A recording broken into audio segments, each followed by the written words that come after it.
Hi, this is Marco Pimentel. Welcome to the podcast Someone Like You.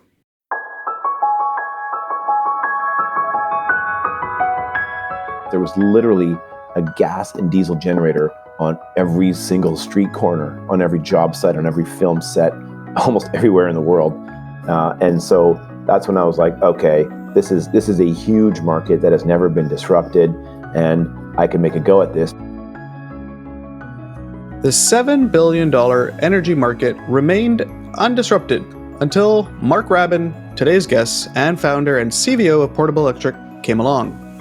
Mark founded Portable Electric in 2015, a clean tech company that is kicking gas and diesel generators to the curb with their noise and emissions-free portable power stations. Self-professed energy nerd, Mark started working on the oil rigs at 20-something and couldn't wrap his head around the wasteful drilling industry. Soon after, he got chummy with books like The End of Oil and subsequently dubbed the energy transition to be the single greatest opportunity for humanity to transform and build a greener future.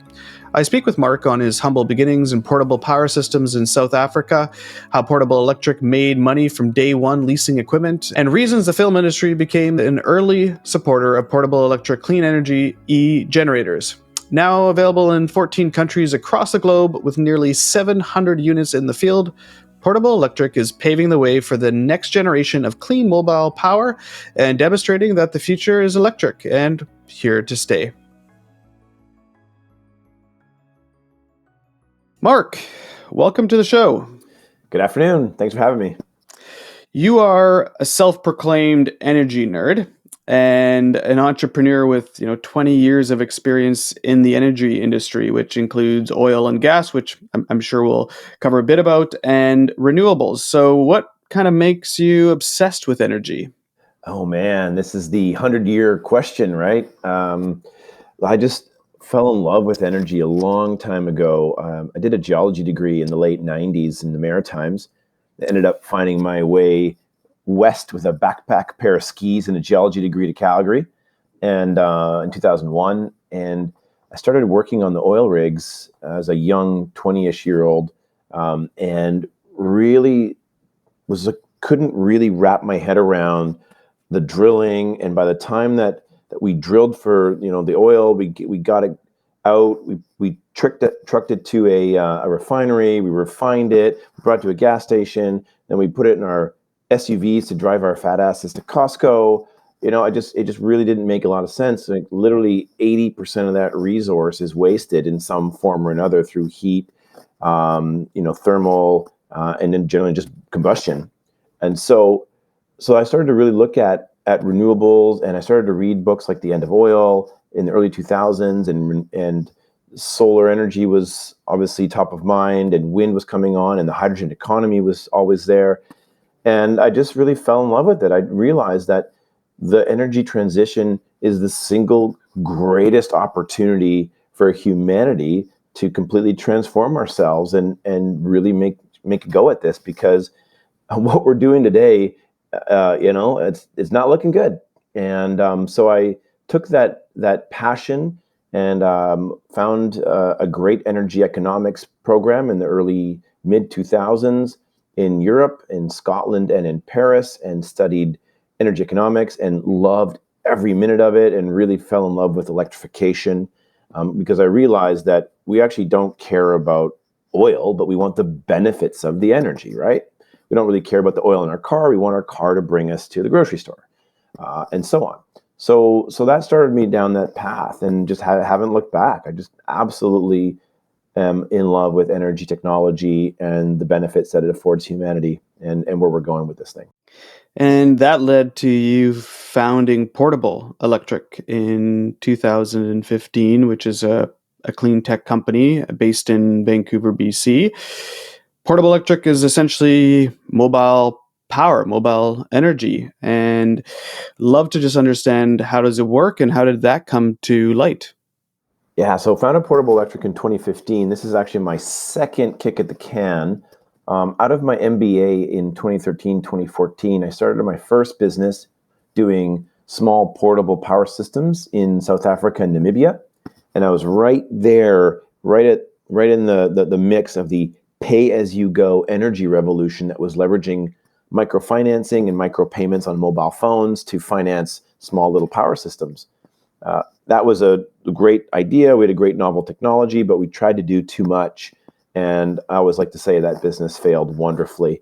And it actually was set the foundation for my ability to go and start to look at other forms of portable and mobile power. It was in 2015 that I stumbled across the first large lithium battery that I'd ever seen. And then from there, I started to really look at the market for the gas and diesel generator market and started to realize there was literally a gas and diesel generator on every single street corner, on every job site, on every film set, almost everywhere in the world.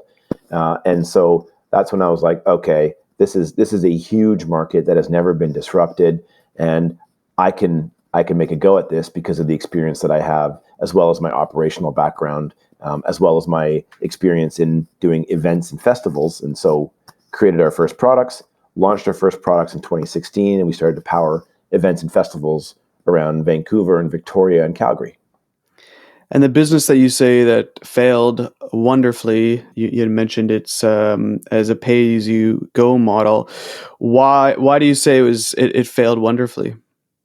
Oh, well, I learned a lot. You always learn from these experiences. And in Canada, as your listeners might know, or we're afraid of failure, right? Really, failure is a bad word, and bankruptcy is a bad word, and if that's where it goes. But we're really afraid to fail. But the reality is we need to fail faster a lot of times because it frees us up from those shackles of that business that might be ambling along for an extra amount of years. But it'll enable me to really just completely refocus all of my energy and might take my learnings and like leapfrog this next business. And so I started literally, I would say I started this business 2 years down the road. I was advanced in a lot of my knowledge, and I would say I could do that again today with all the knowledge that I have today from Portable Electric. I've said this and I've written about this before, but I had a similar experience where my first real startup failed also very wonderfully, but I say that it was my greatest failure, but which led to my greatest success so far, which ended up selling a portion of it, not for any great sums of money, but it created a relationship, and that relationship lives on today in a new business, which is obviously great. So so Portable Electric, you take what you've learned, you fail, you take everything that you brought, you look around you, and I know what you mean. You hear these generators from food carts to job sites. They're loud, they kick in, they are constantly running, and you get this kind of light bulb moment, like, oh wow, something needs to happen in combination with this lithium battery that you just saw, this like large scale lithium battery. How do you go about starting this? Was it, you create the brand? Did you get some funding from people? Did you join up with a partner that was specialized in this space? Like, how did you go from, okay, I see that this is happening, I got to do something about it? Well, good questions.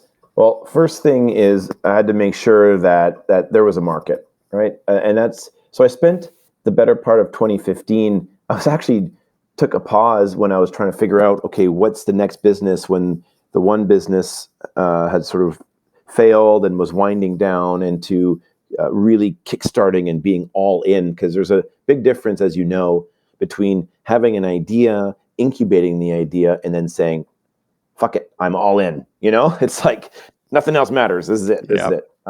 So I did that. And so 2015 was more about incubating this and seeing about, okay, if I can get 10 of these batteries, I can build an enclosure. I got, the battery is from a great marine electrician named Jurek at Britmar Marine here in Vancouver. That was 2015. It was a Dutch battery. And so we went about proposing and figuring out, okay, we can build 10 of these things. And I started to think, okay, that was our 2K unit, but how do I build a big trailer? And so I started to put together the plan and putting together the vision, because that was a big part of it, is really, hey, what does this look like? How big is this market? Oh, okay, it's a $70 billion market that's never been disrupted. Okay, that's pretty big, right? That's what they teach you in business school, right? Find a market that's never been disrupted. That's huge. Okay, perfect. And so that that kept me going. And into 2016, I started to come up with concept renderings and just really calling up friends and people in the network. Hey, if I make this, is this something that you would rent? Is this something that we use? Doing that, that market validation that we all learn about at every accelerator teaches. Yeah. And so finally, when I was 100% sure that this was going to go, I sold everything. And that was in April 2016. I had real estate with a buddy. We owned an apartment building, and I had a rental property in another town, and literally sold everything in 1 month and put all the money into Portable Electric. And that was spring 2016. Built those units, pulled the trigger, built the first 10 2K units, over the course of the summer, built the first 13K trailer. And the first day we opened our doors, there were people there waiting to rent the equipment. So in fact, we started one of the very first fully green power rental businesses. And we started doing events and festivals. They were easy to do, 8 hours long, in and out. And turns out that there was a pent up market demand. And actually, my good friend John McPherson at Vancouver Economic Commission, I remember showing up downtown with this first unit in the back of my car, and he was like, "Man, this is crazy. You made it happen. Like, we've been waiting for this." Right? Because you can't make policy. You can't say, "Hey, we're going to change these rules around generators in parks and on streets," without actually having a solution. So, really almost probably a classic startup story, but it's just really, really beautiful. I think back really fondly to those times. It was like there was no inhibition, right? We just went for it and just kept going. And I remember as well, one of our first employees, Fraser LaRock, who's still one of our top sales guys and BD guys here at Portable.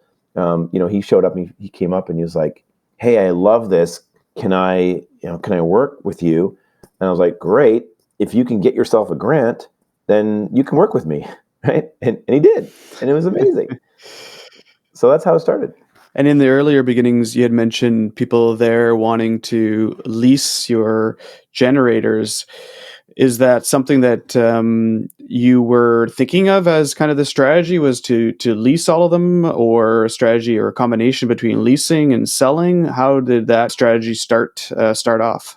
Right. Yeah. So when we started looking at the market, we realized that we had to rent the equipment before we started to sell our equipment. We had to learn from the market what was the price point, what were the challenges of the current technology, what markets were we actually going to go after, and so all of those things. The sort of this lean model where we were renting the equipment out on a daily or weekly basis. We would get feedback, especially from the film folks. As soon as the film folks started to see our equipment in 2016, 2017, we started to sponsor things like the Crazy Eights Film Festival, and started to get feedback from excited production folks, because this was obviously solved a real pain point for them in terms of the generator noise and generator fumes. And so we really used this sort of rapid prototyping mentality, which, by the way, we still have today as a foundation of our product development. But really, we spent the first 2 years just doing equipment rentals, just getting it in people's hands, getting feedback, iterating, and that 2K became a 5K because feedback, the handles, the size, the capacity, and it was a 5K that actually became the market-defining product for us. And that's the one that actually changed Hollywood. That's the one that brought clean tech into the Hollywood film establishment and brought us into 14 countries around the globe today with nearly 700 units in the field. Yeah, you drop the barrier to entry by saying, you don't have to change what you're doing right now, or invest in it at the beginning. Use the product, and then also provide as much feedback. And it sounds like that idea was not only did it allow you to probably open up the doors to people, it allowed you to get pretty much critical feedback to build out the products. Right. And it also gave folks the opportunity to feel like they were making a difference.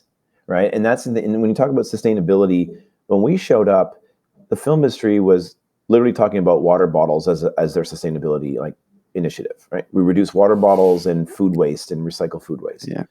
This was like a different thing. This gave somebody hey, I'm making a difference. I'm actually reducing greenhouse gas emissions. I'm reducing fuel usage. I'm able to do something creatively that otherwise we weren't able to do. And that's how it started. And then we started selling the equipment in 2018. And so when we talk about sustainability and just the industry that you're trying to disrupt, you're talking about fuel generators that you hear, powering all these food carts to film sets to emergency power for outages in resorts or people's homes, job sites, all these different things. How big and how much of a problem are these generators in terms of the actual, like, is there frustration with just owning these equipment? Are they, not a great product? Obviously, they're being run on fuel, so we know that it's getting spit out into the air, but they're just constantly running. So, just love to understand a bit about the market that you're trying to disrupt. Right. Well, the market that we're disrupting is literally any gas or diesel generator that you can use in a portable mobile setting. So really, it's around who does not have access to the grid and requires temporary power, or who has access to the grid, however, has a low amperage or an intermittent service that might have been disrupted through some sort of power outage along the way. So the market is global, it's massive, and you really don't see it, but every single even apartment building has a generator next to it, an emergency backup generator. We ventured into other industries like utility and backup power with PG&E down in California, providing critical power for medically vulnerable folks during wildfire power outages. That's not even a generator. That the system went inside their homes to provide power for their appliances. So there's even other industries that are over and above the generator industry. However, when we look at other bigger industries like construction is one of the holy grail of temporary power, of course. You see, obviously, on job sites, definitely as a generator, many of those job sites. And so the market is quite large. And the more that we look at this market, the bigger it gets. You've got everything from even military applications. I mean, it's all fossil fuel generators. So the other thing, too, that we're seeing is the wave of electrification around transportation with the electric vehicles, obviously electric commercial vehicles and buses. So that's whole segment, fleet charging, that wasn't even a market before. So that's a blue sky market that wasn't even serviced by gas or diesel generators because it just didn't exist. But now it needs to be serviced with some sort of top-up charging or fleet charging that could be on demand when there's no access to the grid or the grid is down. So the market really does start to span out. The challenge in startup, as you know, is to be able to focus and build the right product for the right customers, and then get your products to keep buying your equipment and really using that equipment to their advantage to reduce their greenhouse gas emissions, meet their sustainability mandates, and effectively start their own transition away from fossil fuel generators and engines and appliances. So, and it's not just cars; it's everything from lawn mowing equipment to recreational equipment. So everything is going electric in some form or another. It won't be overnight. This is a 100-year transition, but things that can be electrified will be electrified definitely in the next decade or two.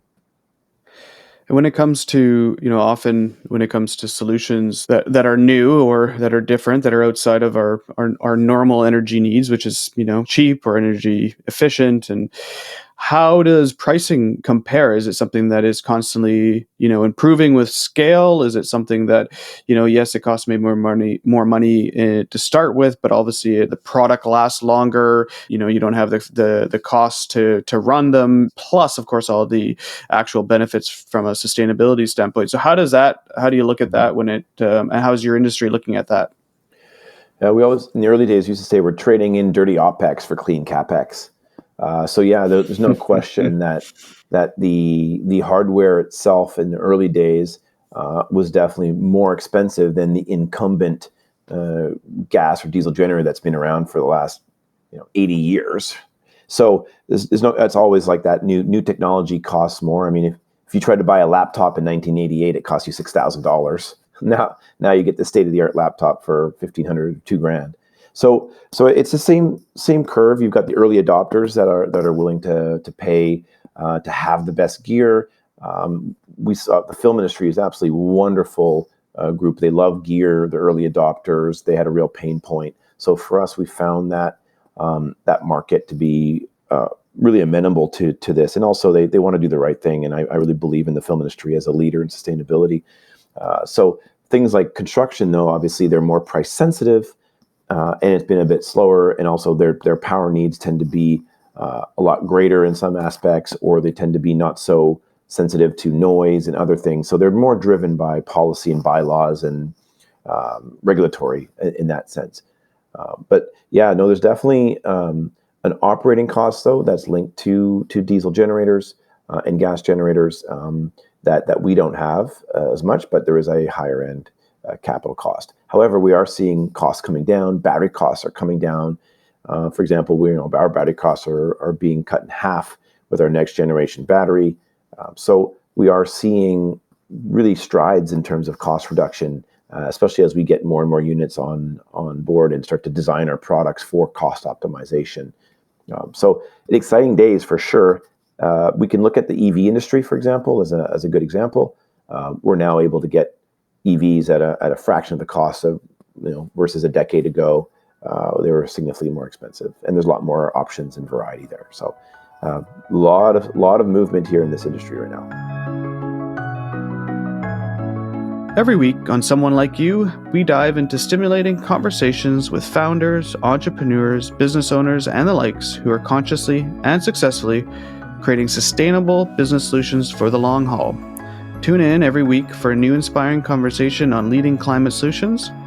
And if you're enjoying the podcast, don't forget, please subscribe on the platform of your choice and give us a rating and a review. And so you created your first product, you started leasing them, you found out an industry that you wanted to disrupt, you get some really, really good feedback from your initial products. How did you and where did you build these? Like, did you build the team and the manufacturing and brought in products to put this all together in Vancouver? And what kind of team did you put together to make that happen? Oh, great question. So yeah, in the early, everything's always been made in Vancouver. So this is where our headquarters are. We're located in East Vancouver. So we made it here. Our very first products were made in conjunction with the electrician that we brought on in the early days. But everything was made. We used to have a little tiny shop at Maker Labs in East Vancouver. That's where the first little shop was. And then we grew to a small little garage, and then we took over the garage next door, and then we took over a much larger 6,000 square foot facility here by the Broadway Tech Center. And then we grew into a much larger space. We got 12,000 square feet with 6,000 square feet of office. So things keep moving and shaking and evolving, but everything's made right now in Vancouver and shipped internationally. There will be a time when we will have to look at other jurisdictions for manufacturing, especially with all the American incentives happening, as well as doing business in Europe tends to be prohibitive, especially with the larger power systems when it comes to shipping and the costs associated with that.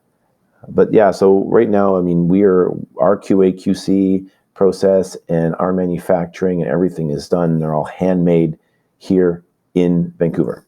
Wow, and like you said, there's some incentives coming in the U.S. So I expect that, and I guess, do you expect that to grow your business quite substantially in the U.S. and what type of mix of business are you right now? Are you fairly evenly split up globally, or are you more heavily to Canada still, or are you a good mix between U.S. and Canada? Yeah, I mean, I think any good Canadian company that's intent on thriving knows that the business is not in Canada. It's in the U.S. and it's in Europe. The U.S. is definitely our largest market, with states like California and New York leading the charge. We've got a great stronghold with a partner in the U.K. And some other spots in Europe, and we've got a little bit of equipment in Japan and Singapore as well, and Mexico. So, but the main market is the U.S. There's no question there, and eventually, it does make sense to make some parts of our product line in the U.S. Again, same as Europe. as well. There's more and more. There's a sort of relocalization of manufacturing, and we're seeing that across the board, especially with groups like high-tech manufacturing and batteries and everything like that. You've got a lot of Chinese companies, for example, that are relocating into the U.S. and European companies as well. So we're pretty much on trend right now. Though, like I said, we are making everything here in Vancouver, but the markets are certainly not in Canada. And you sold everything to make this a reality. A very true startup story to do that. I'm sure that pressure added to the fact that this is a success. So, how did you fund this business the rest of the way through? Was it through government grants, through operations, or was it through venture capitalists? How did you do that? Yeah, so we self-funded in the early days, and then we did a small friends and family round and revenues as well, because we started generating revenues from the first day we opened our doors, which is very unique for technology companies. Most companies don't get to any kind of revenue for years while they're developing their product. So in that way, we were always a bit of a between things and fell through a lot of the cracks in the Canadian ecosystem. This is also, keep in mind, before there really was a clean tech ecosystem, and those terms were not really being used. So we were blazing that trail, really were. But yeah, so I would say, I mean, we kept doing angel rounds as we kept evolving, high net worth, kept growing our sales into the millions quickly over a number of years. So it was a mix of everything. We've actually never done an institutional round. And that's actually, we're setting up for that right now in the new year. And have you found? I was interviewing Ben Nyland from Loop Oh Energy, yeah. also in Vancouver, and him very he's been in energy for many years as well. And his comment was just that the feeling of the market changing from, you had to push these products to people, and now there's just an overarching demand and this pull. And are you experiencing the same thing in your industry in terms of, your sales cycles, to the demand of your products, to the way that you market? You're finding that, the market is really supporting of what you're doing? Absolutely. We've had market pull from day one. Yeah. We created a market. People thought, we were crazy, of course, because 2015, 2016, there was no market for this. However, again, there was a market with an incumbent that was providing power. And what we do is we provide power solutions. But there's always been a market pull for us. And every product that we've ever made, we've sold. And in fact, it's keeping up with that and making sure that we're designing the right products and keeping up on the technology development and also the cost as the competitors come in, as the market starts to slowly mature. I would say the market is still nascent, it's still early days. However, we are seeing competitors come in, especially well-capitalized American and European players. But yeah, there's tremendous market pull, and it's not going to stop anytime soon, especially with all the green initiatives in terms of infrastructure that we're going to see in the U.S., Canada, and Europe.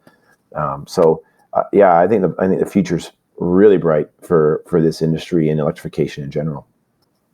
Yeah, we had Dr. Christina Chang from Lower Carbon Capital on, and she had mentioned that, when it's a technology startup in a traditional sense of a tech online digital company, they're trying to create a product and get that market to use its product. But where in climate and in clean tech, the market is, like you said, the market's there. They're using the products already. They just need to use it they need a different option that's better. And so it makes things a lot easier to get into these markets because you know how big they are, the sales channels and how they're doing it. And so it's really kind of a fascinating and interesting, and to hear that you're also, you were revenue, you had revenue since pretty much day one, validates that.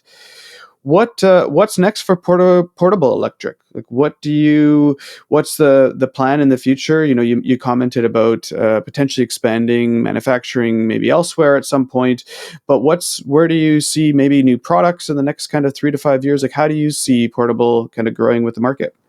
Yeah, no, there's lots of different avenues here. Just to touch on that question, but also just to tag on to your previous question, one of the ways that a new industry then sort of saddles up to the old incumbent industry is through strategic partnerships, right? I mean, that's really the way that we're seeing growth for us is OEM and strategic partnerships, because all the big guys, all the major industrial players at the table, they're very slow moving, of course, but they're the ones who are the natural heirs for this type of technology as we evolve. Just like we're seeing again, the automotive industry, they were slow to get out of the gate with obviously Tesla taking the lead. But you're starting to see now that in the next year or two or three, all the big major automotive companies are coming out with their full lines of electric vehicles. So yeah, similar routes to market, but really believe in partnerships with large multinational strategics to accelerate our route to market. So that's one of the angles that we're really focusing on. But really, what we're doing is we're developing the next generation technology that's just gonna crush the competition. We've got 6+ years of in field experience with million hours of field data on both customer technology, market feedback, and so now what we're doing is we're truly developing that next gen product that essentially becomes like the iPhone. This is like the jump from like the BlackBerry to the iPhone, and we're pretty pumped about that. And that will be a continued focus, obviously in the commercial space, the same space that you're playing, but just obviously a radical improvement into what you deliver. Yeah, absolutely. I mean, we're seeing again the market trends happening right before our eyes, and the market for industrial power is not a consumer market. It's not an emotional buy. It is calculated. You have to have safe, reliable, trustworthy products. It's not something that you can just be like, oh, whoops, everything just kind of crapped out, right, all the time. It just doesn't work like that in this market. Can't just do an over-the-air update and hope for the best, right? So I think that's a really good thing for this market, in the industrial market. It's not a sexy market in the classical sense, but it's really starting to grow and evolve, and we're building bigger and bigger power systems to meet the market demand. And we're also bullish on hydrogen. Obviously we know Loop very well, and other great suppliers here of hydrogen fuel cells and hydrogen products here in Vancouver. Obviously, Vancouver is a hub for hydrogen as well as for power electronics and for just power systems and some automotive. So yeah, we're in a real sweet spot here in Vancouver, and along the whole West Coast for that matter. But yeah, we are bullish on hydrogen and as one of the avenues for temporary power. And the way that we've built our company is we're actually agnostic to the technology in the long run. Right? What we do is we deliver power. We deliver clean, reliable, silent power, and then we're not going to stop doing that. Yeah. So if it's a solution that is a battery stack, or if it's a battery stack plus a hydrogen solution, or hydrogen itself, yeah, like you said, you're delivering to those clients and to your customers portable, clean power, and so and building a brand around that too. And I think that's Yeah. that's an interesting part of it too. And there's that connection to it. Well, yeah, we didn't even talk about the brand or anything like that. But yeah, this has been. I mean, at the early days, it was there were so many things happening at the same time. We almost sort of like shot through all the layers when nobody was watching in a way, and one of them was just a brand. I mean, we really looked at what would it look like to have a really clean brand that looked like it was a German or a Japanese piece of electronic equipment. It's not a generator, it's a power station, or it's an e-generator. So it had to look and feel different. It had to be clean and silent. Even our logo and our branding has always been fairly classic and subdued. It's really funny, and people still do every now and then. They go, the name is okay, but have you guys thought about changing the name? And we're like, nah, you know what? That's the name. Just like General Electric, that's the name. Portable Electric. It's a registered trademark. Like, that's what we're doing. The name VoltStack as well. That's become the go-to industry name as well. kind of like Kleenex. It's the Volt Stack. So we've been very, very focused on that, the branding and clean branding, as well as who we align with. We do a lot of sponsorship and aligning ourselves with various brands. And so, yeah, it's just a really great opportunity to flex the brand in a new market. Now what we need to do though is really double down on branding and how we're getting out into that space. There's so many opportunities for really cool activations that we're just chomping at the bit here to do in the new year. And it is noticeable. And if you think about a traditional, or what you would think in your mind is a traditional portable power supply or a generator company, you wouldn't think it looks like Portable Electric. So I think hats off to what you've built, and you can tell that there's been energy and attention to building that brand. It definitely resonates. So Yeah, thank you. We're getting close to the end of our time, and I wanted to wrap up with just really kind of just more an open question around just the climate and getting involved in this and what's happening. And so I'm a big fan of the book The Lorax. I read it to my children, and at the end of this book, this child reads out his hand, he gets a seed, and the idea that child with that one seed can make a difference. And I think a lot of people, they often just don't know, where can they start? What can they do? Is this the right business for me to get into? Should I start up business in the clean tech space? And I just love to just get your thoughts on, what would you say to somebody if you sat down that said, Mark, I'd love to pick your brain. What should I do? How should I start? Or should I get involved? And what can I do? Oh, that's an awesome question.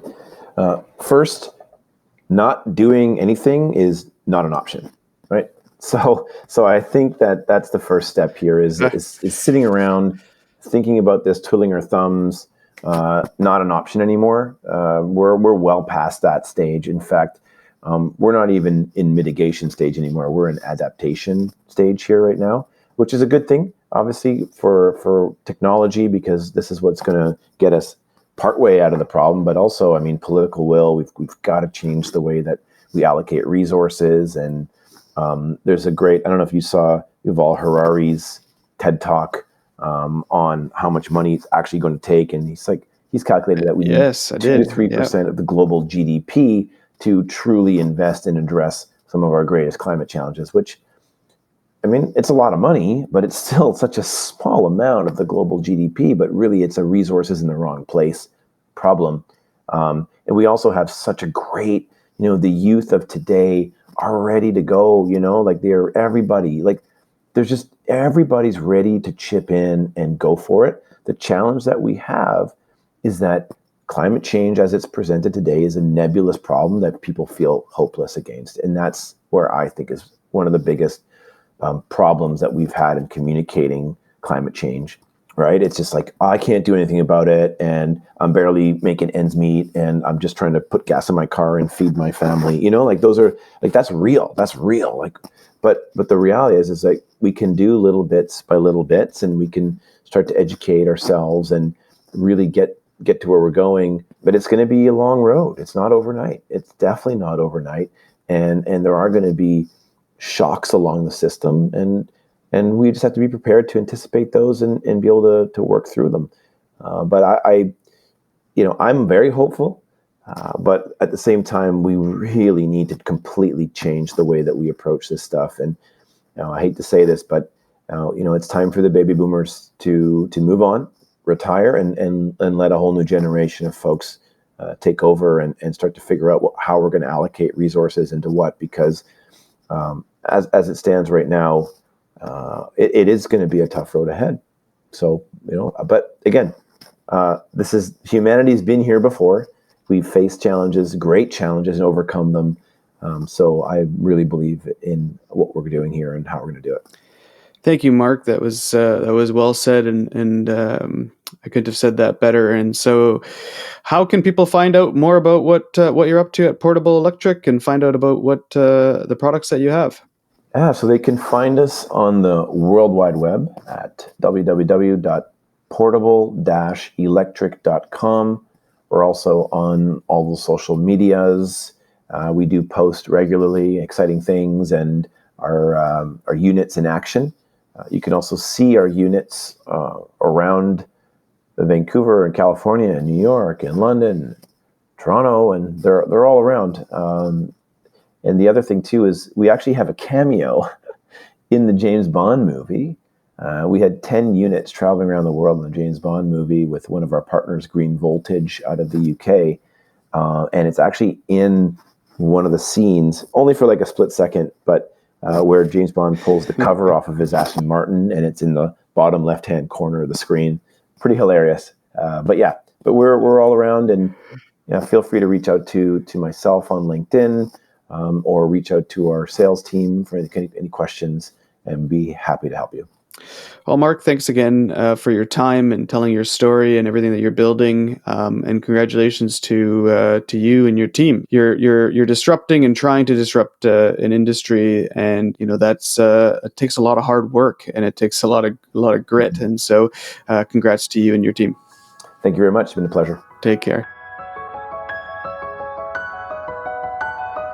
This podcast is co-produced with The Brand is Female. I hope you've enjoyed today's episode of Someone Like You. And if you did, please share this. We're a new podcast, and I would love it if you could share it with a family member, friend, colleague, work colleague. Share it on Slack, whoever you do. Just share and spread the message of these incredible brands. Please also support these type of companies. They're doing the hard thing, and the hard thing often takes a lot of people to get on board.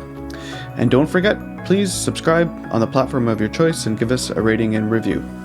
I'm Marco Pimentel. Thank you for joining us today. For more information on Someone Like You, you can find us on Instagram at Someone Like You Podcast, with all the links to the podcast, our website, and more information about the brands that we feature. Thank you again.